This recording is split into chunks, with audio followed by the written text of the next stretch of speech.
네, 매주 수요일에는 기자들의 눈으로 정치권 사정 살펴보는 시간입니다. 오늘도 어김없이 경향신문 구교영 기자, 시사인의 김은지 기자 두 분 나오셨습니다. 어서 오십시오. 네, 안녕하세요. 취재 편의점은 요새 주경, 야경. 이야, 진짜 시국인 만큼 너무 힘들다. 네, 끝까지 워치독으로서. 선배가 안 만나면 누가 그런 우리 시국 선언에 나선 분들, 명사분들 누가 만나겠습니까? 네. 아니 근데 민주주의를 지키는 시민들과 네. 함께하는 그렇습니다. 취재 아니, 편의점. 그러니까 역시 24시간. 동접이 100명이에요. 방에도 보셔야 됩니다. 네, 아니 저희가 좀 충격이었어요. 네, 아니 네. 그러니까 이제 저는 어쨌든 기록하는 사람 아니겠습니까? 이제 사관의 심정으로 대한민국의 헌정 질서, 민주 질서를 회복하는 그 현장에 어떤 시민들께서 나와 계신가? 그리고 이제 우리 언론들이 네. 정치인들은 주목을 많이 하지만 실제로 그 현장을 지키고 계신 시민사회 운동가들, 원로들 네. 거의 주목을 안 하세요. 그러니까 단식도 제일 길게 하셨어요. 그러니까요. 지금 어제가 네. 단식 4일 차니까 네. 오늘이 단식 5일 차거든요. 제가 20대 때부터 봤던 우리 박서군 의장님이 또 단식을 하고 계세요. 아이고, 그러면서 어제 저한테 네. 하신 말씀이 당신이 단식을 하지 않는 나라가 좋은 나라다. 그러니까요. 네, 본인이 단식장에 있다는 것은 이건 좋은 나라가 아니다라는 시그널이다 하셨는데 저의 20대에 만났던 분이 이제 저도 그러니까요. 50대가 네. 됐으니 그분이 연세가 어떻게 되셨습니까? 그러니까 네. 참 대한민국이 민주주의를 지키는 이 노력이 이게 저는 40이 되면 내가 더 이상 거리에 나갈 일이 없을 거라고 생각을 했는데 박근혜 촛불이 터지더라고요. 그리고 이게 마지막이라고 그랬어요. 근데 윤석열이 또 나왔네. 더 심각하죠. 사실은 군사 정부로 돌리겠다는 맞습니다. 게 윤석열의 핵심 계획이잖아요. 예, 예. 군사 통치를 하겠다. 예, 맞습니다. 그게 지금 7공화국 이야기를 하고 있는데 물론 개헌론이가 의미가 있긴 하지만 지금 우리는 6공화국을 지키기에도 너무 힘들다. 아니 맞아요. 5공화국으로 돌아갈 것 같다. 이거잖아요. 5공화국이 3공화국 아니에요? 나는 이승만 시절로 돌아가는 것 같은 느낌이 들고 사실 저는 이제 80년대 학교를 다녔는데 그때는 진짜 폭력이 난무했어요. 학교에 막 쇠파이프 이런 거 찍찍 끌고 와서 여학생들 그 머리채 잡아가지고 예. 그때 왜 이렇게 운동화를 벗겨갖고 못 도망가게 하려고 그러는지 예, 그러던 시절을 다 살아낸 건데 다시는 그런 일이 없을 거라고 생각했는데. 야, 근데 지금의 모습 보니까 대학마다 시국 선언이 이어지고 있는데 맞아요. 그 현장에 누가 나타납니까? 극우 집단들이 등장해가지고 그러니까요. 어떻게 보면 네. 과거에 이제 폭력 경찰을 대신해서 어떻게 보면 맞아요. 공권력을 대신해서 네. 사설 경호대 같은 분들이 나와가지고 그러니까, 그러네. 우리 민주주의의 그런 발흥 같은 것들을 네. 적극적으로 또 이렇게 막으려고 들지 않습니까? 그렇습니다. 제지하고. 네. 진짜 학생인 척 하더라고요, 그분들이. 네. 실제로 그 재학생의 규모는 그렇게 크지 않은데, 네. 그러니까 사진들을 보니까 실제로 학생이라고 써놓으셨는데 누가 봐도 학생이 아니신 것 같은 네. 이런 분들이 네. 그러니까 탄핵 반대 집회를 조직적으로 하면서 대학가에 그런 일이 일어난 것처럼 좀 과대대표되고 있다라는 생각도 들고요. 매우 심각합니다. 예. 예. 옛날에는 학원 침탈, 폭력 경찰 물러가라. 그러니까 네. 근데 지금은 그게 아니라 이제 극우 세력들이 난동을 피우니까 교내에 침탈을 해가지고 진짜 매우 심각하다라는 생각이 좀 듭니다. 어쨌든 밤에 저녁이지만 퇴근길에 집으로 도저히 갈 수가 없어서 발을 돌려서 광화문으로 나왔습니다. 경복궁역 4번 출구 안국역 사이에 있고요. 오늘은 오후 4시부터 더불어민주당 의원단이 걸어서 광화문으로 네. 이제 행진을 한다고 합니다. 이제 많은 시민들께서 힘을 보태주시고 특히 주말에 이제 집회가 예정이 되어 있는데 정말 많은 시민들의 열망이 모여야 윤석열의 파면 결정을 좀 이끌어낼 수 있지 않을까라는 생각이 좀 듭니다. 그 전에 광고 하나 저희가 소개하고 가도록 하겠습니다. 광고 무조건 잘해야 됩니다. 네, 진짜 제가 구교영 기자님 존경합니다. 네. 너무 광고를 잘하셔가지고 광고주분들이 다 비상구로 가게 생겼어. 얼른 취재 편의점 광고 네. 소개하겠습니다. 시니케어 플라센타 플러스 페이셜 크림입니다. 호주 식약청 인가를 받고 생산된 시니케어 플라센타 플러스 페이셜 크림은 주름을 당겨주고 피부를 밝혀주는 시간을 되돌려주는 플래시백 크림입니다. 양태반 성분이고요. 손상된 피부 재생, 자연 유래 성분으로 빠른 흡수, 마카다미아 오일, 아르간 오일로 피부 보습 및 항산화 효과에도 도움을 드립니다. 주름 개선, 미백 효과 미백 효과를 식약청으로부터 인정받은 기능성 크림이고요. 하루 24시간 촉촉함을 채워줍니다. 플라센타 플러스 페이셜 크림으로 어제와 달라진 오늘의 피부를 경험해 보시기를 추천드립니다. 네이버 스마트 스토어에서 누적 판매량 10만 개가 넘은 상품입니다. 그런데 아직도 이거 한글 안 바꾸셨나요, 사장님? 영어로만 검색이 가능합니다. 펜즈몰 FANGMALL FANGMALL에서 1+1으로 구매가 가능합니다. 검색창에서 반드시 영문으로 FANGMALL로 검색을 해야 노출이 됩니다. 지금 취재편의점 더보기창에 가시면 링크 올려져 있으니까 바로 들어가셔서 구매 가능하십니다. 제가 취재 현장 나가면 피부 좋다는 얘기를 많이 왜 이렇게 들어요. 반딱반딱거리냐. 좀 바르고 나가는 편이야. 펜즈몰 덕분에. 야, 네. 네. 하여간 이제 봄이기 때문에 또 이제 우리가 좀 있으면 그렇죠. 미세먼지 네. 옵니다. 대비해야 됩니다. 대비해야 네. 됩니다. 그래서 많은 여러분들께 저희가 강추드린다. 그리고 제가 재밌는 거 하나 발견했는데 네. 네이버 검색창에다가 이제 펜즈몰을 쳐봤어요. 네. 당연히 펜즈 네이버 스마트 스토어가 나오고 네. 그 하단에 뭐가 나오냐? 장윤선의 취재 편의점 구독자 13만 명 우와. 게시글이 나오는데 그게 아마도 예. 연관해서 사람들이 많이 찾아보시기 때문에 이런 예. 효과가 있는 게 아닌가 싶습니다. 이렇게 검색이 하단에 야. 걸리기가 쉽지가 않거든요. 네네. 야. 우리 구경 기자님은 진짜 꼼꼼하게 광고의 취재를 왕. 엄청 광고 하신다. 왕. 광고의 왕이다. 밑에 네. 인기 글도 심지어 취재 편의점 멤버십 와. 가입하기라는 글이 나옵니다. 이야. 보니까. 네. 하여간 여러분 이 펜즈몰의 시니케어 플라센타 플러스 페이셜 크림 외웠습니다. 예, 많은 애용 부탁드리겠습니다. 자, 이것부터 좀 여쭤보도록 하겠습니다. 일단 원포인트로 헌법재판소 탄핵 심판 그래서 언제 하는 거예요? 지금 여러 가지 그 관측과 관망이 교차하는 가운데 네. 일단은 오늘 만약에 헌재가 브리핑을 열고 선고일을 지정한다면 금요일이 될 것이고요. 근데 다만 이제 금요일 가능성을 낮게 보는 이유 중에 하나는 어제 브리핑에서 어떻게 얘기를 했냐면 내일 선고하는 일정을 공표를 했습니다. 내일 공표하는 일정 같은 경우에는 그 검사 3명에 대한 네, 탄핵 여부 도이치모터스. 그리고 최재 감사원장이라는 탄핵 여부를 선고를 하기로 했기 때문에 통상적으로 95년에는 2건을 이틀 연속해 선고한 적이 있었는데 그 이후에는 그런 전례가 없었기 때문에 아마도 목요일 날 선고라면 금요일 날 가능성은 좀 낮아진 게 아니냐 이런 게 대체적인 관측이고요. 그렇게 될 경우에 지금 17일까지 다음 주 월요일까지 헌재가 좀 일정을 비워둔 상황이거든요. 그렇기 때문에 아마도 금요일에 브리핑을 하고 월요일을 선고하는 아니거나 만약에 월요일이 넘어가게 될 경우에는 화요일에는 또 박성재 법무부 장관의 변론길이 있습니다. 그렇기 때문에 기계적으로 생각을 해봤을 때 과거의 탄핵 사건 전례에 비춰보면 금요일 날 선고하는 경우가 많았기 때문에 다음 주 월요일이나 금요일에 선고하지 않을까라는 관측이 언론인들 사이에서는 많이 돌고 있는 게 사실입니다. 네. 네, 김우지 기자님은 어떻게 보십니까? 예, 조심스럽게 이번 주 금요일로 예측해 봅니다. 오. 그냥 뭐 취재 결과 아니고요. 네. 그냥 시민적 바람과 그리고는 그래야 될 당위를 좀 담아가지고 이야기를 드리는 건데, 네. 그러니까 말씀처럼 오늘 오전에 이렇게 일정을 발표할 가능성도 있고 지금 굉장히 지금 헌재 주변에 경기가 강화되었다라고 하는 것들이 여러 가지 이야기로 나오고 있거든요. 네. 이제 그러다 보니 주말을 넘기지 않고 이 결정을 헌재에서 미루지 않고 할 것이다라고 보이기도 하고요. 사실 주말 미룬다고 해서 월요일에 다른 결과가 나오기는 그러면 그렇죠. 주말 네. 뭐 추가 평일을 할 것도 아니지 않습니까? 그래서 이미 준비되어 있을 것이고 그래서 이번 주 중으로 나오지 않을까라는 좀 바람을 섞어서 이야기를 해보겠습니다. 그러니까 김은지 기자는 14일, 예. 네. 우리 구경 기자님은 17일? 저는 언론인스럽게 가능성을 열어두겠습니다. 단정하면 안 되거든요. 오보 나옵니다. 네, 역시 바람. 바람. 오보 아니고 기대. 바람. 예, 기대. 예.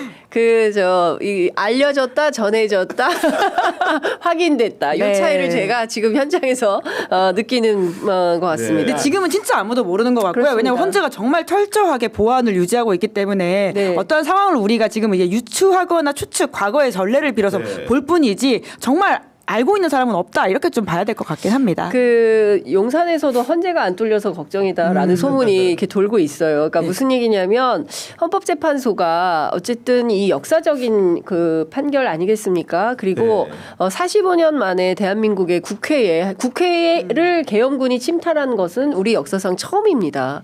그렇죠? 그렇죠. 법원 네. 폭동도 역사상 처음입니다. 이런 역사상 처음 겪는 폭력 사태에 대해서 민주주의 헌법집 1987년 네. 우리가 이제 개헌을 통해서 획득한 헌법재판소가 헌법 질서를 회복하는데 더욱더 민주공화국의 질서와 가치를 유지하고 발전시키는데 기여하는 방향으로 결론을 내야지 여기에서 후퇴하는 방향으로 가면 헌재의 존재 의미도 없어지는 겁니다. 그래서 그런 차원에서 정말 아주 그냥 철통 같은 보안을 유지하고 있는 것 같아요. 그 기자들이 계속 괴롭히니까 우리 저 홍보심의관님도 힘들어.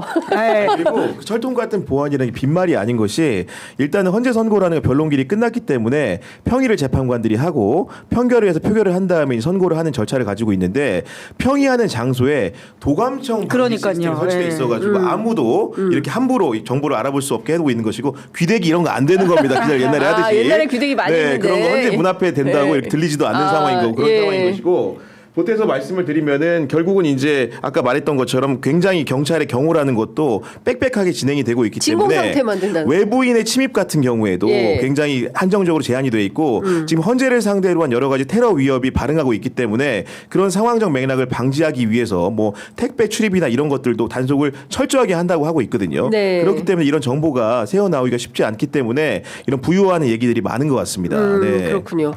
자, 그런데 방금 전에 제가 참 기가 막힌 페이스북 하나를 우리 김은지 기자님께서 토스해 주셔가지고 봤는데 자료가 준비되어 있으면 띄워주시기 바랍니다. 이철호 경북도지사가 10분 전에 올린 페이스북인 거죠? 근데 저희가 팀방에 제가 이제 올라와가지고 공유를 드린 거긴 한데 방금 이철호 도지사 페이스북 올라가 보니까 이게 또 안 보여가지고 이거 조금 확인을 하고 이야기를 나누는 게 좋을 것 같습니다. 죄송합니다. 보는 걸 제가 보내드린 건데. 뭐 자, 일단은 저희가 조금 더 확인 취재를 해서 전해드리도록 하겠습니다. 근데 중요한 것은 지금 극단적으로 주장하는 말도 안 되는 주장하는 그 국민의힘 정치인들의 요구에 편승해가지고 극우 세력들이 지금 헌법재판소의 게시판에 매크로까지 돌려가지고 게시판을 장악하고 사실 이것도 테러거든요. 게시판에 개인의 의견을 소중한 개인의 의견을 올리는 것이 아니라 기계를 동원해가지고 매크로를 돌려서 여론 조작을 하려고 하는 거 아니겠습니까? 오늘 드러난 사실에 따르면 헌법재판소가 관련 서류를 찬반으로 나눠서 집계를 하지는 않았지만 지금 윤석열 탄핵 찬반 탄원서가 266만 건이 접수가 됐다는 거예요. 그러니까 참 실무하기가 힘들어. 이것도 다 분류해서 확인해서 정리해서 기록해 놔야 되지 않습니까? 근데 저는 이렇게 일종의 이제 테러 비슷하게 하는 게 이게 맞는 건가라는 생각이 좀 듭니다. 그리고 대통령이 석방된 이후에 굉장히 용산발로 보이는 소위 말한 밭이 엄청 도는데요. 그러니까 이미 헌재는 뭐 2명은 다 이제 자기네들 입장에서는 다 데리고 왔고 1명만 더 하면 되는 상황이고 그리고는 뭐 심지어 기각이나 각하가 가능하다라는 식의 이야기들을 아주 구체적으로 돌리고 있는데요. 이제 이런 것들도 어떤 면에서는 가짜 여론 만들기 그래서 전체 여론을 오도하게 만드는 부분일 수도 있다라는 이야기들을 좀 계속 강조하고 싶습니다. 밭 믿지 마십시오, 여러분. 그리고 이런 때일수록 헌재 같은 경우에도 저는 정치적 기름기를 오히려 빼야 된다고 생각을 합니다. 광장의 여론을 생각하지 말고 첫 번째는 신속한 선고가 원칙일 것이고 두 번째로는 법리에 충실한 결정을 내린다고 한다면은 그 결론을 누구든 따를 수밖에 없지 않겠습니까? 그렇기 때문에 신속하고 정확한 결론이 중요하기 때문에 외부의 탄원서를 누가 쓰든 광장에서 누가 어떻게 말하든 그런 얘기보다는 법리에 충실한 신속한 판단을 내려주길 다시 한번 권고드립니다. 어쨌든 이제 국민들께서 광장에서 드러내는 열기뿐만 아니라 상식과 합리 그리고 대한민국의 보편적 생각을 갖고 살아가는 평범한 시민을 위해서라도 헌법재판소가 빠르게 시간을 늦추지 아니하고 결론을 내려야 한다라는 생각이 좀 듭니다. 그러니까 진짜 빠른 게 되게 중요하다. 결과는 당연하게 8대 0이라고 생각을 하는데요. 왜 빠른 게 중요하냐면 지금 뭐 눈도 보니 후진국이라는 이야기를 계엄 사태 이후에 사실 윤석열 정부에서는 그런 이야기가 약간 유행처럼 돌았었는데 계엄 사태 이후에는 이제 국가 시인도라든지 그리고는 경제 지표 이런 것도 굉장히 안 좋다라는 이야기 저희도 여러 차례 드린 바가 있는데요. 어제 국회에서 나왔던 이야기 중에 하나가 미국 에너지부에서 한국을 민감 국가 명단에 추가할 수도 있다 이런 식의 우려를 전하는 질의가 나왔고 이제 외교부에서도 모르는 사항인데 좀 알아보겠다 경위 파악하겠다 이렇게 하고 있거든요. 그러니까 이게 뭐냐면 원래 비민감 국가였는데 민감 국가로 재분리할 수 있다라는 취지의 내용들이 연구기관을 중심으로 외교가 돌고 있다는 건데 민감 국가라고 하는 것이 국가안보 핵 비확산, 지역 불안정, 국가경제, 안보 위협, 테러 지원 이런 이유로 지정이 될 수 있다라고 하는데요. 지금까지 대표적으로 좀 지정됐던 국가가 중국, 러시아, 시리아 이런 데라고 합니다. 그런데 지금 우리의 상황이라고 하는 게 그렇게까지 외교가에서는 중국, 러시아, 시리아, 코리아야? 아직 우리는 검토솔이기 때문에 뭐 이렇게 상황을 봐야 되겠지만 그만큼 안 좋게 보인다라고 하는 게 위험한 시그널이어서요. 그러니까 이 불확실성을 빨리 제거하는 게 중요하다. 빠른 파면. 민간 국가를 지정하는 주체가 미국 에너지부인데 여기 뭐 하는 데냐면은 예를 들면 원자력이나 핵정책 관련 업무를 미국에서 하는데요. 그러다 보니까 그 민간 국가 출신 연구자들 같은 경우에는 예를 들어서 에너지부 관련된 시설이나 R&D 기관에 종사할 때 훨씬 더 엄격하게 따지기 시작을 하는 겁니다. 만약 이런 규제가 현실화된다면은 우리 한국인이 예를 들면 미국에서 뭐 AI라든가 양자라든가 첨단 기술 관련된 업무를 종사하기가 굉장히 어려워지는 거고 선진 기술을 습득할 수 있는 방편 자체도 막히게 되는 겁니다. 네. 참 기가 막힙니다. 예, 빠른 파면 사실 이게 이런 겁니다. 내란이라는 아주 충격적인 사태가 벌어졌기 때문에 우리가 거기에 포커스를 맞추고 범죄 사실을 따지고 있는 것인데 사실 그에 앞서서 그가 했던 수많은 국정 상황에서 문제적인 이슈들은 차고 넘칩니다. 뭐 오늘 아침 한겨레 신문 보니까 양평고속도로 관련해서도 감사도 안 하고 그냥 패스해버렸다. 종점 변경 관련해서 이런 것도 있고요. 그리고 민생과 관련해서는 어제 나온 보도 정말 저는 충격적이었는데 100만 원, 한 달에 100만 원을 못 버는 생활자들이 900만 명이 넘었다는 거예요. 정말 힘든 사람들이 다수이고 그것이 그렇습니다. 우리 전반의 위기로 올 수 있다라고 하는 것은 뭐 글로벌 위기라고 하는 것도 사실 굉장히 크지 않습니까? 트럼프발 충격이라고 하는 것도 있는데 우리는 전혀 지금 대비가 안 돼 있고 사실상 무정부 상태에서 우리 시민들이 겨우 버티고 있는 것이거든요. 그러니까 이 정도도 진짜 대단한 것이고. 아니 저는 어제 깜짝 놀랐는데 이제 집회가 끝났잖아요. 그런데 이제 흡연자들이 많아.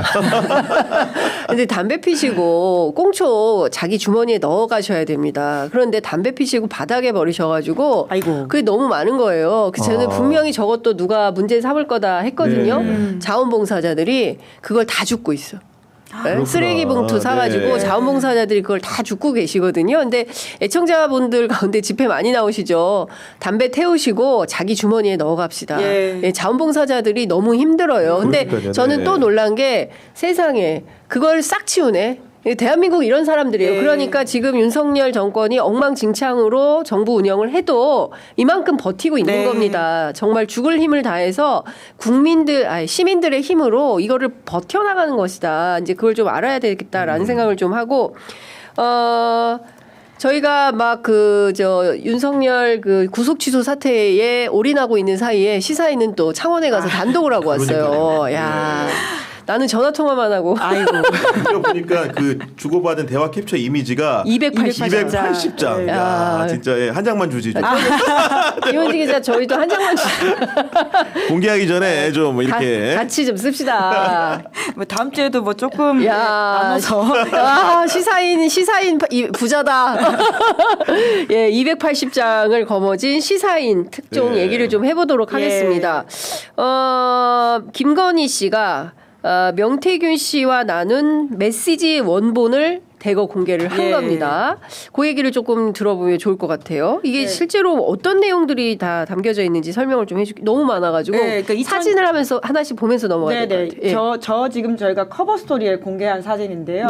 사실 내용이 그렇게 많지는 않은데 좀 가장 임팩트 있다 보니까 커버 이미지로 공개를 했거든요. 2022년 10월달 그러니까 윤석열, 김건희 두 사람이 정권을 잡고 국정 운영을 하고 있던 당시에 김영선 의원도 이제 그때는 공천을 받은 상태. 이렇게 만나가지고 친분을 과시한다는 사진을 김 여사가 사진을 명태균 씨한테 보내주니까 명 씨가 이제 여사님 사진이 너무 예쁘게 나왔다 이렇게 이야기를 하고 있는 것인데요. 그러니까 이 관계성을 보여준다는 차원에서도 굉장히 좀 의미가 있고 김건희 여사가 먼저 연락을 했다라고 하는 것도 이 부분에서 좀 볼 포인트다라는 생각이 듭니다. 그리고 이게 집권 이후에 2022년 10월이라고 하는 것도 좀 집중해서 봐야 되는 것이고요. 고개도 이렇게 김건희 여사 쪽으로 기울이고 있는데 나 참 잘 의지하고 있어요.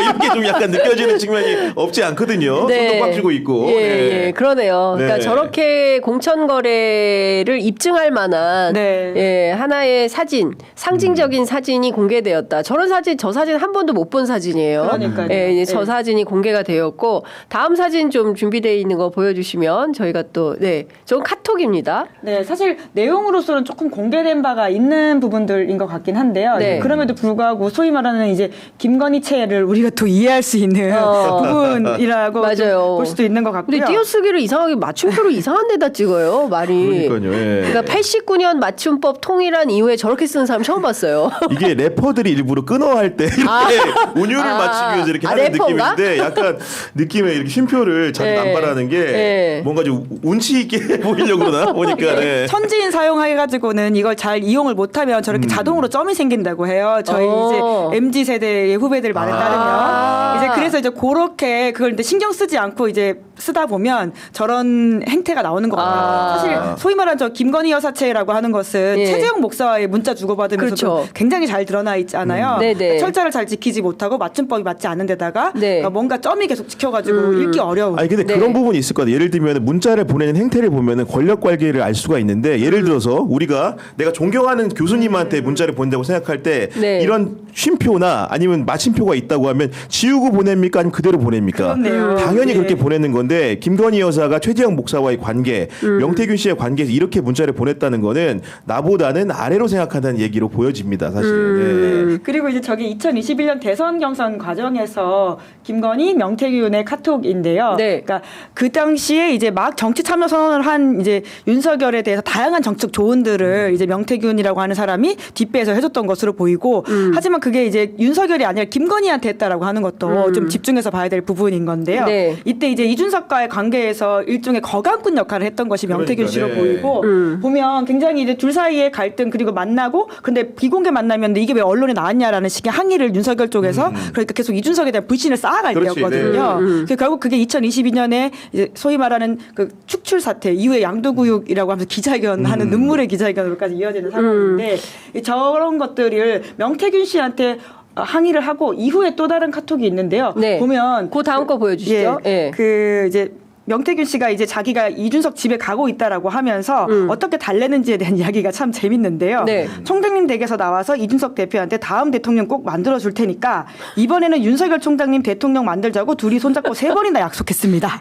이 말이 있습니다. 이게 2021년 7월 6일 김건희 명태균 카카오톡인데 네. 그러자 이제 김건희 씨가 굉장히 그 쉼표나 띄어쓰기를 잘못하고 있지 않고 정확한 문장으로 감사합니다 유유 이렇게 답장을 하고 있지요. 그러니까 이게 딱 보여주는 장면이 명징합니다. 근데 이 사람들이 왜 이렇게 밀고 땡기고를 좋아해? 왜냐하면 저 내란숙의 윤석열도 네. 누굽니까? 홍장원 1차장한테 전화를 해가지고 이번에 방첩사를 확실히 네. 도와줘라. 네. 그러면 뭐 예산이면 예산, 그 다음에 뭐 지원이면 지원, 뭐 이런 걸 해주겠다. 뭐 그리고 이제 대공수사권 주겠다. 그러니까요. 이런 식으로 예. 얘기를 하지 않습니까? 이제 저런 식으로 하는 건데 이준석 대통령 만들어주겠다라는 얘기는 사실은 조금 오래된 얘기인 것 같은데 실제로 저게 2021년이라 하셨죠. 그러니까 이제 올해 후보가 다 되기도 상당히 후보가 되기 전에. 길고도 창대한 계획이었네. 그런 생각이 좀 듭니다. 이준석 대표 입장에서는 그동안 명태균 네. 씨와의 관련설에 대해서 부인은 하지 않았지만 뭐 그렇게 친밀한 관계는 아니다라고 초반에 세게 얘기를 하지 않았습니까? 그것도 거짓말 아니에요, 그러면? 물론 뭐 명시 입장에서 이제 뭐 어떤 상을 과장해가지고 김건희 씨한테 이야기를 했을 수는 있겠죠. 그러니까 이거는 뭐 이준석 대표한테까지도 확인해야 될 부분이긴 하지만 적어도 이 시점에 명태균이라는 사람은 자기가 이준석을 이렇게 쥐고 있고 컨트롤할 수 있는 사람이다. 이걸 네. 이야기하고 있는 것이죠. 아 그리고 저는 이제 그 앞에 넘어가기 전에 문자 중에 네. 그 소개하는 내용이 하나 있어서 예, 기문제 궁금한 건데 오늘 오전 노량진 가서 청년들 만나고 중식은 진중권 교수, 비밀 회담, 네. 저녁 정운찬 교수. 네. 이거 당사자들한테 전화를 해봤을 것 같은데요. 그러니까. 요건 제가 취재한 부분이 아니어가지고 좀 확인을 해야 될 것 같은데요. 근데 기사가 정찬 나간 교수, 이후에 아무 말씀이 없으시다. 그러니까 만약에 사실관계가 틀렸다고 예. 한다면 문제 제기를 100% 하실 분들인데 네. 근데 진중권 교수 같은 경우에는 수차례에 걸쳐서 그렇죠. 본인이 만났다고. 이제 만났다라는 얘기를 한 적이 한 적이 있어요. 있고, 근데 네. 정운찬 교수는 사실은 민주당과 굉장히 가까운 인사지 않습니까?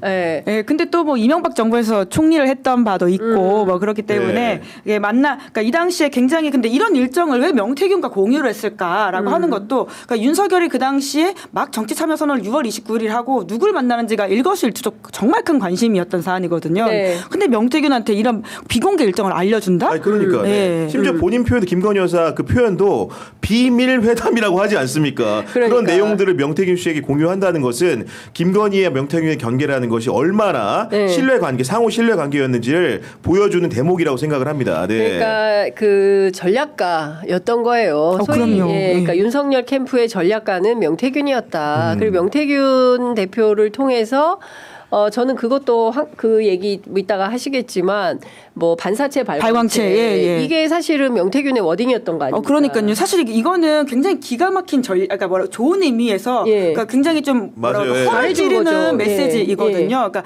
그 당시에 윤석열이라고 하는 사람이 왜 정치하냐, 뭘 가지고 봤냐, 뭘 한 적이 있냐 이런 비판들이 있고 결국은 문재인 정부에 반대하는 것 말고는 당신은 명분이 없지 않느냐라고 하는 차원에서 그러니까 당신은 정치적으로는 발광체 스스로 빛을 낼 수 있는 사람이 아니라 네. 반사체에 불과하다. 그러니까 정치인으로 성공하기 어렵다. 이런 지적들이 굉장히 많았습니다. 네.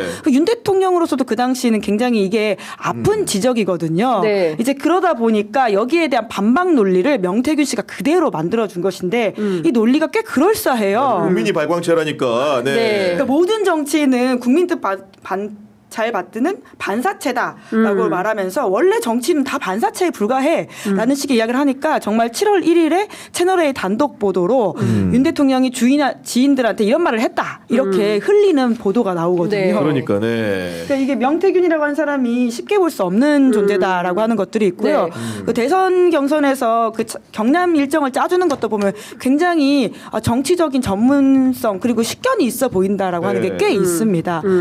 그러다 보니까 명태균에게 여론조사만이 아니라 이런 여러 가지 경험들을 통해서 점점 더 기대는 상황이라고 볼 수 있을 텐데요. 근데 중요한 건 뭐냐면 이게 윤석열이 아니라 김건희에게 보고했다라고 하는 것이죠. 그러니까. 그래서 이제 이어서 말씀을 드리면 저도 시사인 보도를 보니까 특이한 게 네. 그러니까 김건희와 명태균의 대화는 이렇게 구체적이고 상세합니다. 반면에 윤석열과 명태균의 대화라는 것은 보면은 그 내용에 대한 설명이 잘 없고 뭐라고 말하면 알겠다 이런 식의 피드백이 많아요. 그 얘기는 뭐냐? 사전적으로 김건희와 상의를 다 하고 그 결정 사항에 대해서 후보에게 공유하는 느낌 이런 느낌이라는 거죠. 그런 대회가 어떻게 정상적인 대화라고 할 수 있겠습니까? 아니, 실제로 네. 그러니까 명태균 게이트에 있어서 윤석열, 김건희 부부의 공천 개입 의혹이라고 하는 것도 시작에 김건희 씨가 있고 끝에 김건희 씨가 있다라고 하는 것이 저희의 취재 결과 그리고 의혹인데요. 왜냐하면 명태균 씨를 처음 만난 것도 윤석열이 아니라 김건희입니다. 네. 그래서 그 처음 만나는 자리에 이제 함성득 교수가 연결해줬다 이런 식의 진술을 피의자 피신 조사에 보면 명태균 씨가 네. 하고 있거든요. 네, 네. 물론 함성득 교수는 부인하고 있는데요. 예, 예. 그리고는 마지막에 그 가장 핵심이라고 할 수 있는 2022년 그 공천과 관련해서도 마무리 전화를 해주는 게 김건희 씨잖아요. 그렇죠. 우리가 저희가 네. 이제 공개했던 그 음성에 따르더라도 그러니까 이 시작과 끝에 모두 김건희라고 하는 존재를 봐야 되고 이 가운데도 다 김건희다라고 네. 하는 것들을 알 수 있는 것이죠. 예, 그러니까 이 참 특이한 정부인데 대통령은 윤석열인데 실제로 권력 행사를 한 주체는 김건희 씨로 의심이 된다. 그죠? 고소고발이 많기 때문에 네, 관련된 의혹이죠, 의혹. 그렇죠. 네. 의혹을 제기할 수 있는 것이고 그 부분에 대해서는 사실은 뭐 많은 증거 자료들도 지금 쏟아지고 있는 중인 거고 시사인에서 나올 자료가 이미 280장이 또 있네요. 저거는 예. 어떤 겁니까? 저것도 이제 그 당시에 윤석열 대통령이 윤석열 당시 후보가 정치적으로 모르는 게 많잖아요. 이제 그러다 보니까 실수하는 내용들이 많았습니다. 네. 그러니까 이제 명태균 씨가 정무적 조언을 한다라는 것으로 보내주는 것인데요. 근데 네. 저게 나가고 나서 또 저 하나의 제보를 받았는데 이준석 대표 쪽에서 도왔던 사람들이 있거든요. 네네네네. 그 정무 스태프들이 있는데 네. 사실은 이거 자기가 만든 거라고 이야기를 하더라고요. 그러니까 이게 어떻게 하다 저기까지 넘어간지 모르겠다라는 이야기를 하면서 그게 무슨 말이에요? 그러니까 이 대표 쪽 저기 보면 신문 스크랩 같은 내용들이거든요. 예, 예. 그러니까 그 인물 발언. 예. 저게 실제로 만든 사람이 저거 내가 만든 건데 명태균 김건희 카톡에 있네요라고 저한테 연락이 오죠. 진짜로? 진짜요? 예. 야. 이거는 또 저희 취재 편의점 단독이다. 그러니까 이거는 재미있는 추가 취재가 된 거지 않습니까? 물론 그러면 이제 그럼 누가 전달한 거예요?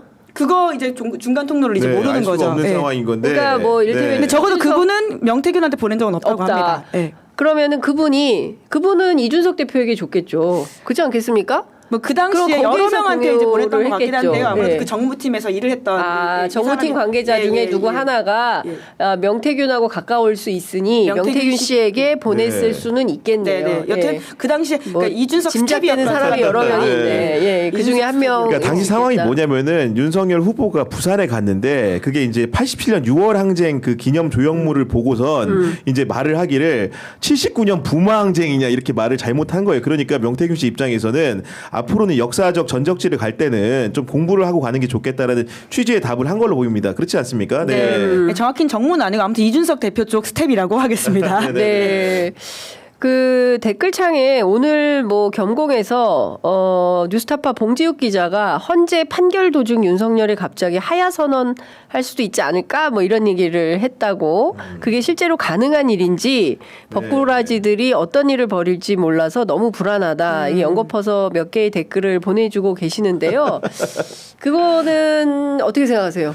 우리 지금 피고인 윤석열, 지민 헌재에던 피청구인인데 그분이 밥도 잘 먹고 잠도 잘 자는 걸로 봐서는 절대로 헌재에서 어떤 결정이 내려진다고 하더라도 먼저 하야를 선언할 확률은 저는 지극히 희박하다고 기자적 양심을 걸고 말씀드립니다. 네. 그러니까 윤석열이라고 하는 캐릭터를 분석하더라도 본인이 끝까지 싸우겠다고 하지 않았습니까? 그러니까 하야 선언 이꼴 본인의 잘못을 인정한다고 윤석열이라고 하는 사람을 생각할 가능성이 크기 때문에 그것은 사실 보수 일각의 바람. 사실 조정훈 의원이라든지 이런 보수 이제 정치인들이 오늘도 계속 그런 이야기를 하더라고요. 그러니까 헌재에서 기각을 시켜주고 대통령이 하야하는 식으로 이 상황을 마무리했으면 좋겠다라는 이야기들을 띄우고 있는 것이기 때문에 그런 것과 결이 맞는 하나의 이야기일 거란 생각이 들고요. 다 떠나서 이러한 가능성에 대해서 제가 법조인들한테 물어본 적이 있는데요. 이미 헌재 변론이 종결됐기 때문에 본인이 하야 선언을 해도 그와 상관없이 파면 선고는 난다고 합니다. 이제 그래서 헌재 효력에 이거는 전혀 영향을 미치지 못한다 이런 이야기를 하고 다만 있습니다. 이제 하야 카드를 선택한다는 것은 지극하게 헌재 결정과 무관하게 정치적 선택인 것이고 그거는 자기가 만약에 이제 차후에 또 구속되고 이제 수감될 가능성이 높지 않습니까? 그렇기 때문에 그런 본인의 그런 개인의 장래나 미래를 생각한다면은 하야를 선택함으로써 국민의힘 대선 후보를 도와주는 게 본인의 먼 미래를 본다면 굉장히 좋은 선택일 수 있겠지만은 우리가 아는 윤석열은 적어도 그런 선택을 비교적 근시일 내에 할 가능성은 지극히 낮아 보인다고 생각합니다. 네, 이제 저도 비슷한 생각인데요. 하야할 것 같으면 벌써 했죠. 네, 하야할 것 같으면 벌써 했고 그런데 하야한 다음에 그냥 여기 살 수 있습니까? 어디 망명 가야 돼요. 근데 받아줄 나라가 제가 보기에는 없습니다. 무슨 출국 금지일 것 그렇죠. 같은데요. 그리고 지금 그 뭐 한때 뭐 그런 얘기도 있었어요. 일본 망명설 막 이런 것들도 돌기는 했어요. 많은 여러 유튜브들을 통해서. 근데 그런 것들은 사실은 이제 어떤 뭐 주의 주장에 해당할 수는 있지만 사실관계에 부합하는 것은 뭐 생각은 해볼 수 있었겠지만 그 생각을 실제로 실행하는 단계로 나아가기에는 너무 여러 가지의 장치들이 많이 있어서 그거는 좀 불가능의 영역인 거고 저는 김은지 기자 취재한 내용이 딱 떨어진다고 생각을 합니다. 하야를 하든 뭐 그밖에 무슨 결정을 하든 그건 개인의 그럼요, 네. 판단과 결정의 영역인 거고 우리의 사법 체계에서 헌법 질서에 따라서 그 탄핵 심판에 대해서는 결론 나면 그거에 대해서는 승복하고 따를 수밖에 없다. 이런 말씀을 좀 드려야 될 것 같습니다. 민주당이요. 어제 김영선 전 의원이 법조 브로커 역할을 했다. 이런 취지의 녹취록을 또 공개했다고 하는데 이거 어떤 얘기인지 일단 한번 들어보고 말씀 듣도록 하겠습니다.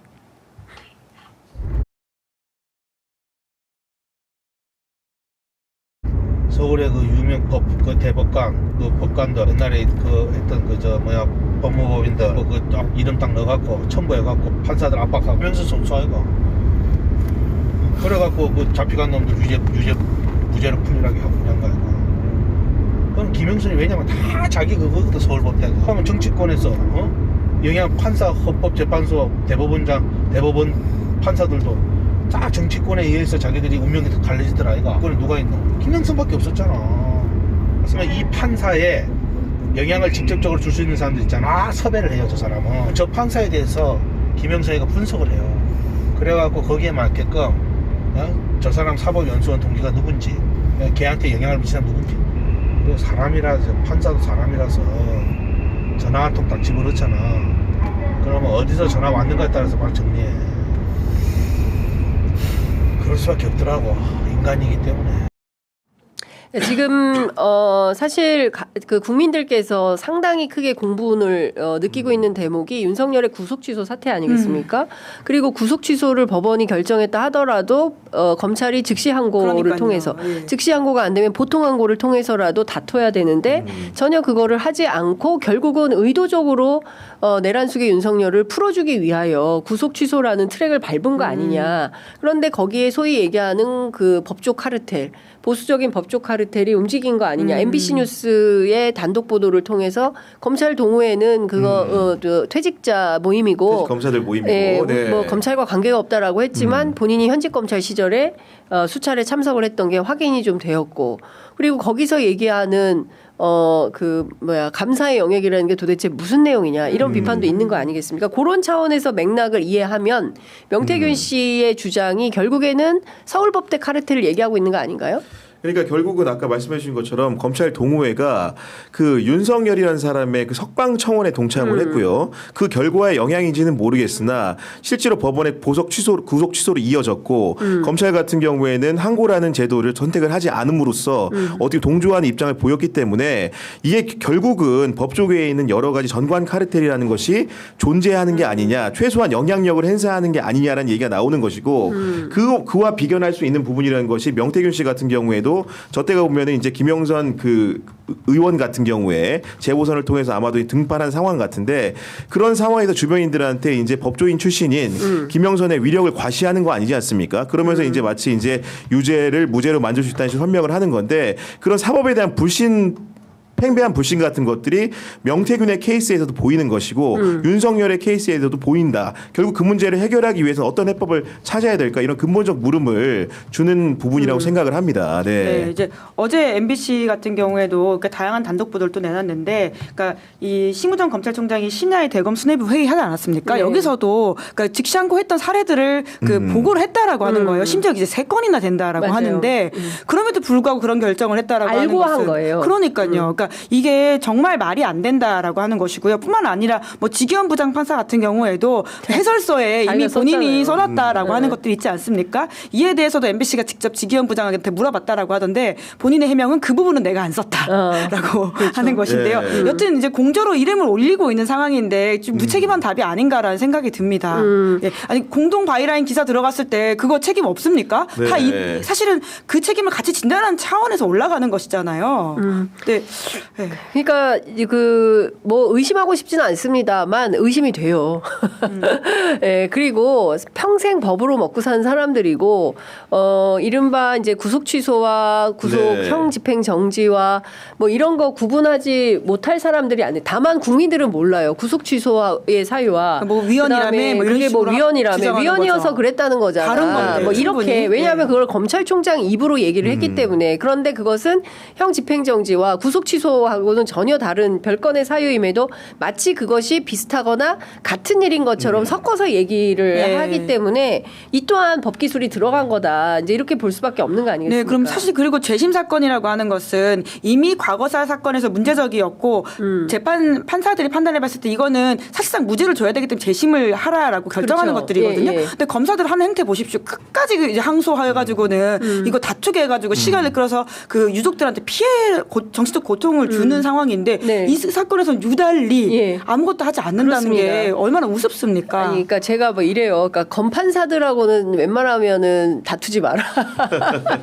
그러니까 검사나 판사하고 소송이 붙으면 100점 100패다 막 이런 얘기들을 하거든요. 그러니까 기자하고 검사가 싸워도 검사가 이기는 쉽지 않다. 왜냐하면 끝까지 요만한 사소한 거 물고 늘어져가지고 그 판사 있지 않습니까? 인사청문회 과정에서도 문제가 됐던 버스 기사 오석준 대법관 그렇습니다. 이탄희 의원이 질문했던 것으로 기억합니다. 그러니까요. 예. 그게 얼마였죠? 700원이었던 것으로 기억하는데 횡령은 그걸로 이제 해고를 한 것이 정당하다라는 취지의 그러니까요. 판단을 했다라고 예. 하는 것인데 예. 그러니까 본인이 판사 생활하면서 그리고 국회의원 하면서 이렇게 비정한 판결 처음 본다 이 지적을 한 바가 있죠. 그러니까요. 그런 판사들이고 네. 그런 검사들인 것이죠. 그러니까 보면은 이게 어떤 상황이냐 지기현 부장판사의 결정과 심우정 검찰총장의 결정을 보면서 많은 사람들이 서초동으로 대표되는 상징되지 않습니까 동네가 그 서초동 귀족정이라는 판단을 할 수밖에 없는 게 기본적으로 실체적 진실관계에 대한 판단을 하는 게 아니고 법리적 해설의 영역, 본인들만 전문적으로 할 수 있는 영역을 통해 가지고 우리 어떻게 보면은 그 대중들이 쉽게 이해할 수 없는 농구할 수 없는 방식으로 이렇게 풀어주면서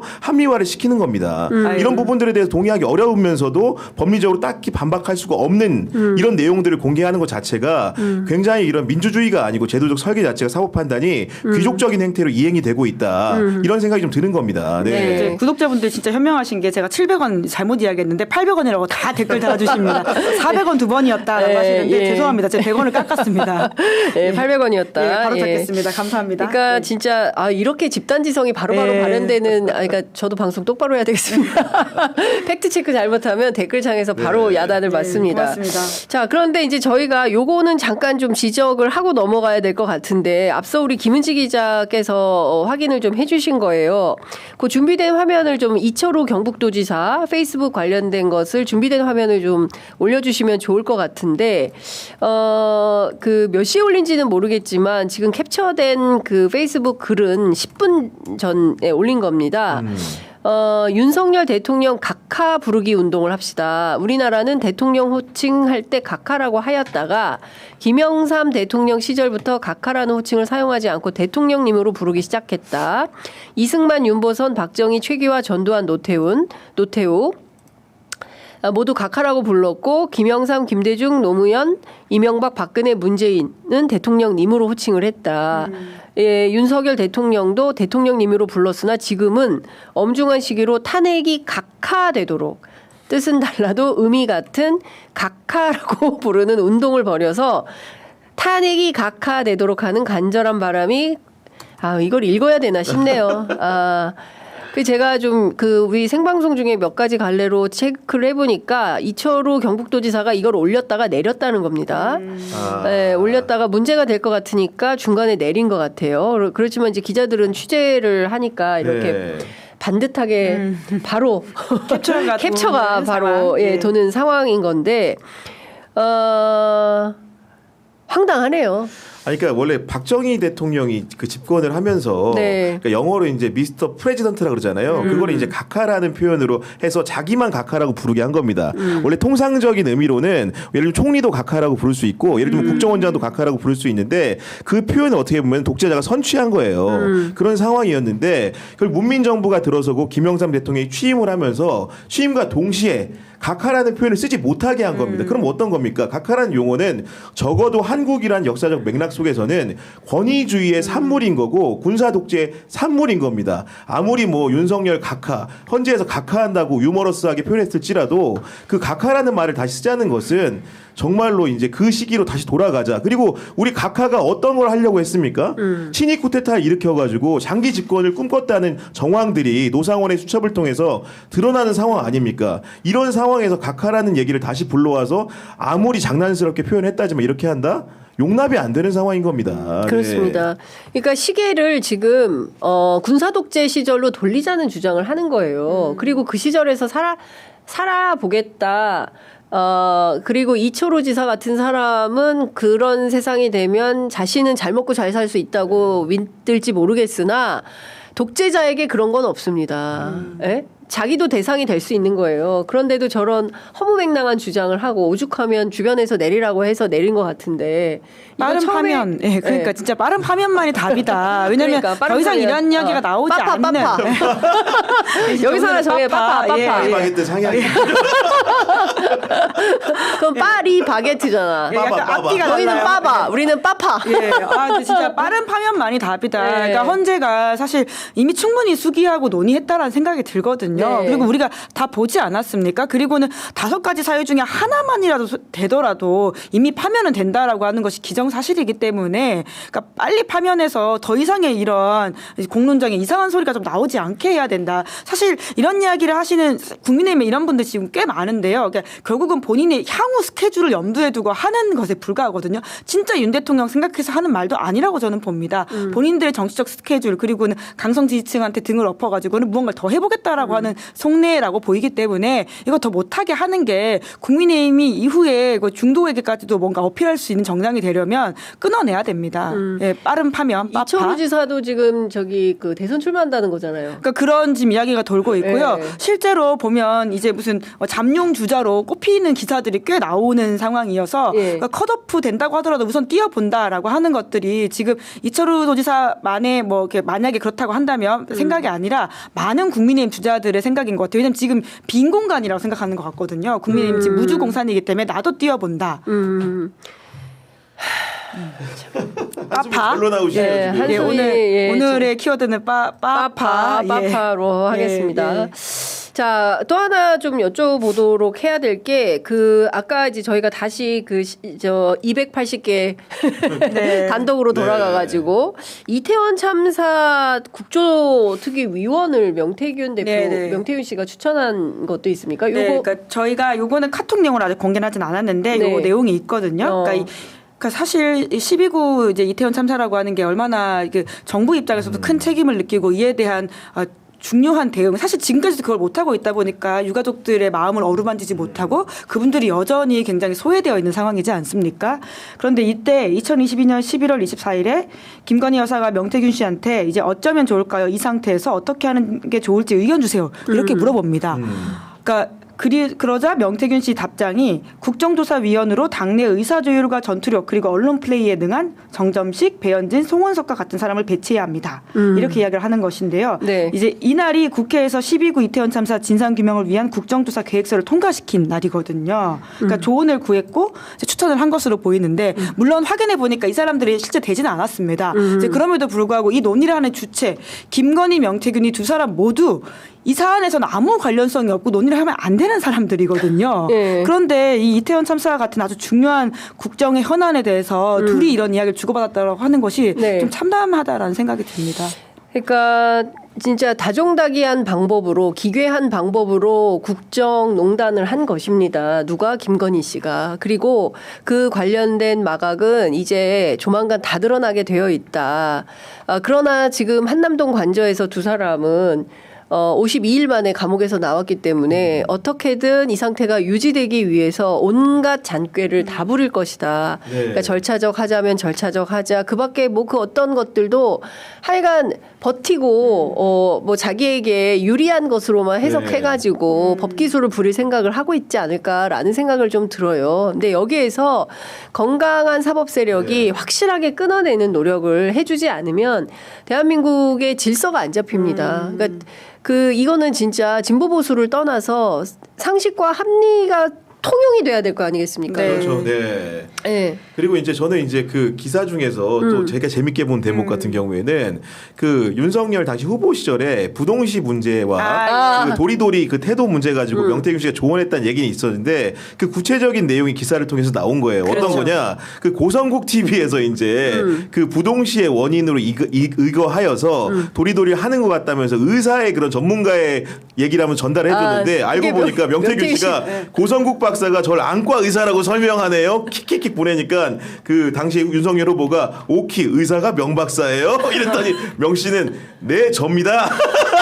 의사 명태균. 그러니까 이게 지금의 커넥션도 보여주는 게 고성국 씨라고 하는 사람은 사실 지금 단식하고 있지 않습니까? 굉장히 영향을 미치고 있잖아요. 그러니까 이 윤석열 계엄 탄핵 국면에서도 그 극우 지지자들을 모으기 위한 중요한 사안을 하고 있는데, 그러니까 이 내용들이, 그러니까 명태균의 아이디어가 어떻게 고성국에게까지 넘어갔을까라는 것을 보는 것도 되게 중요한 포인트다라는 생각이 듭니다. 그리고 사실 이제 이 유튜브는 지금 삭제가 돼서 우리가 확인을 못 하고 있는데 이제 알려진 바에 따르면 여기서 이제 고성국 박사가 본인이 이제 뭐 이렇게 안과 의사의 어떤 의견을 빌어가지고는 말을 한다라고 해요. 이제 그러니까 여기서 의사가 명박사냐고 물어보는 거잖아요.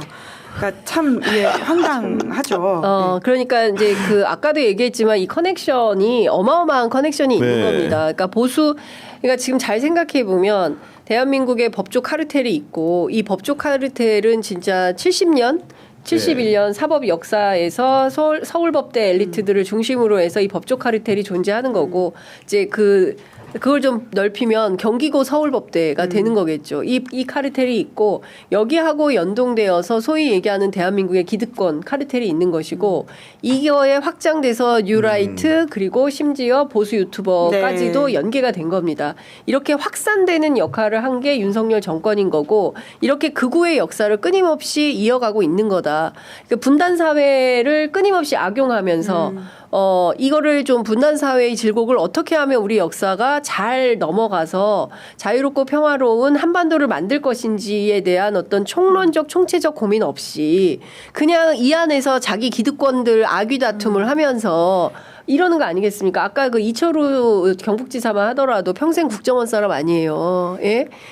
그러니까 이런 사람들이 끝까지 죽을 때까지 해먹으려고 그런 나라를 만들고 싶어서 결국에는 비상계엄까지 일으켜가지고 소위 얘기하는 반국가 세력, 공산정치주의 세력이라고 낙인 찍어서 진짜 제가 캄보디아 얘기 또 안 할 수가 없는데 한국판 크메르루즈 만들려고 했던 거 아닌가라는 생각이 좀 드는 겁니다. 너무 생각만 해도 끔찍해요. 예. 예. 그러니까 정말 만약에 성공했으면, 그러니까 3시간 만에 이걸 제압하지 못했으면, 그러니까 우리가 완전 다른 세상에 살고 있을 것이다. 심지어 뭐 살고 있을지도 지금 의문입니다. 저희 다 잡혀가지 않았을까라는 생각이 그렇죠. 드는데. 예. 제 구독자가 제일 적으니까 좀 빼주세요.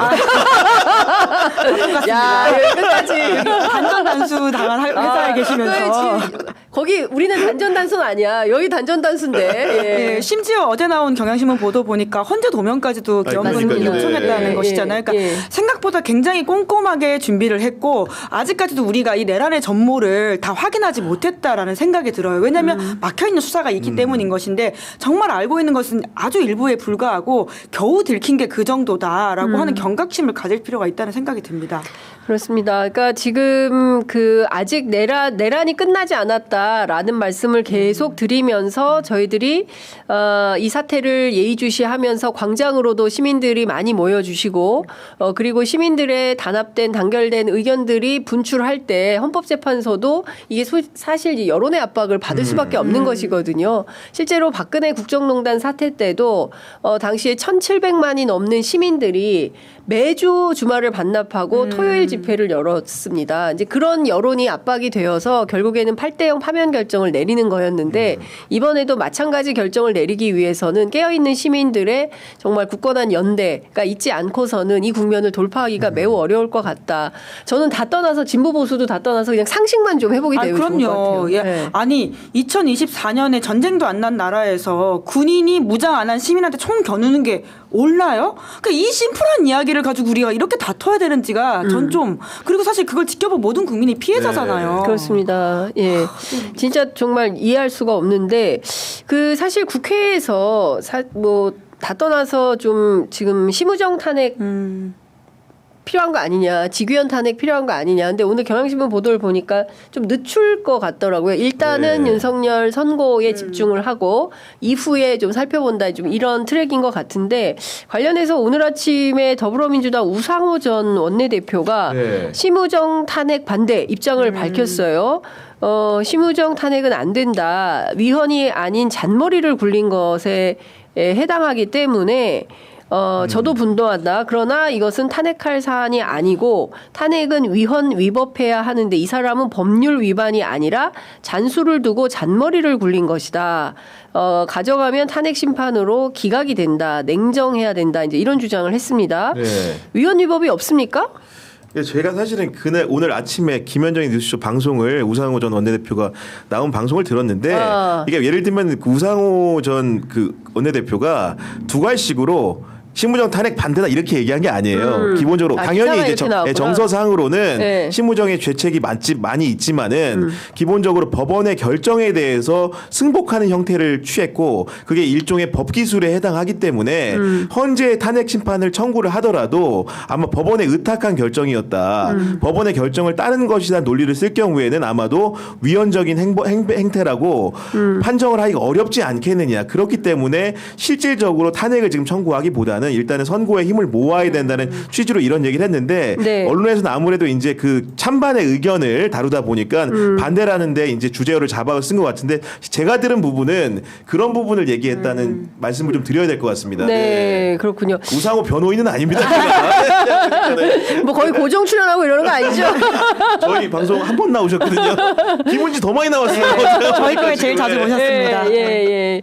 아니 근데 이제 이런 것 같아요. 그러니까 지금 그 물론 다 분개하죠. 다 분개하고 심우정 총장의 탄핵을 요구하는 법조인들의 특히 이제 오늘 저희가 인터뷰한 김경호 변호사나 그리고 남성권 변호사, 명태균 씨 변호인이죠. 이런 분들이 주장하는 것은 실제로 뭐 이렇게 죄책은 좀 따져봐야 되겠지만 지금 심우정 검찰총장이 여러 차원에서 내란에 동조하는 내란의 공범에 해당하는 행태를 보이고 있는 그렇죠. 네. 그런 의심을 받는 사유가 여러 가지가 있지 않습니까? 특히 이제 선관위의 어제도 얘기했지만 네. 선관위에 검찰과 국정원이 온다. 그리고 실제로 통화한 H모 허모 네. 검사가 있는 것이고요.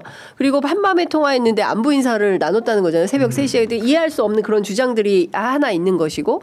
그러니까 선관위의 대검 포렌식 센터의 과학수사 관련된 고위검사가 실제로 가려고 했거나 갔거나 뭐 그랬다면 이거는 수사의 영역인 거죠. 왜냐하면 가담을 한 거 아니겠습니까? 내란에. 그렇죠? 그리고 또 하나는 12월 4일 그 밤에 법조 4인방이 모였잖아요. 예. 그렇죠? 거기에 김주현 그렇죠. 민정수석을 예. 비롯해서 뭐 박성재, 이완규, 예. 박성재 뭐 이런 사람들이 모여서 이상민 이런 사람들이 모여서 대책회의를 하는 것과 관련해서 과연 심우정은 블랭크이겠나라는 의혹이 또 있는 거. 이것도 수사 대상인 그럼요. 것이고 예. 그리고 이제 이번에 있었던 도저히 이해할 수 없는 납득할 수 없는 검찰 내부에서조차도 반발하고 있는 구속 취소와 즉시 항고를 하지 네. 않는 보통 항고조차 하지 않는 이런 행태 이런 것들을 볼 때 뭔가 의심이 되는 대목이 있다. 물론 의심만 가지고 탄핵을 하는 것은 문제다라고 보수적으로 볼 수도 있지만 현장 법조인들의 주장은 이런 사람을 탄핵하지 않고 이것은 탄핵은 뭐 그 사람의 유무죄를 따지자는 게 아니잖아요. 일단 직무정지, 징계 재판이고 직무정지를 하는 것이니까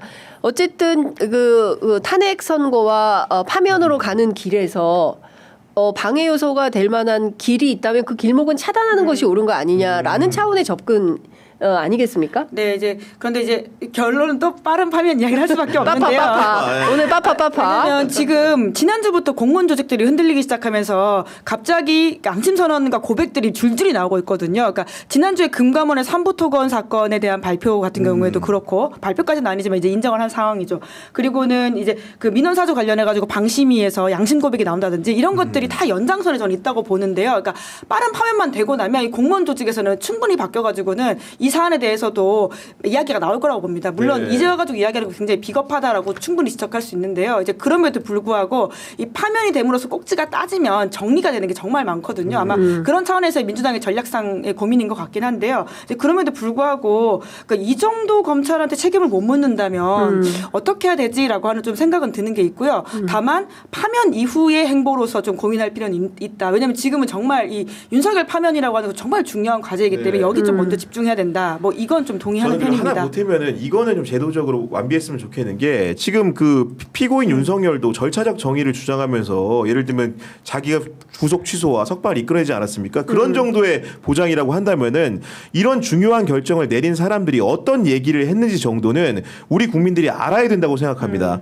심우정 총장이 독단적으로 결정한 게 아니라면서요. 대검 간부회의를 열었다면서요. 그러면 대검 간부들이 어떤 주의 주장을 폈는지를 국민들에게 공개하라는 겁니다. 그 검사장회의. 국민들이 알 권리가 있습니다. 우리가 손으로 뽑은 대통령이라면서요. 그렇죠. 그 사람이 구속 취소가 됐다면서요. 그렇다면 심우정 총장이 그 말 그대로 구속 취소 결정에 대해서 항고하지 않기로 결정한 내용의 회의를 했다면서요. 네. 그 내용을 공개하라는 겁니다. 뭐 국민들이 무슨 납득할 수 그렇죠. 있게. 왜 안 합니까?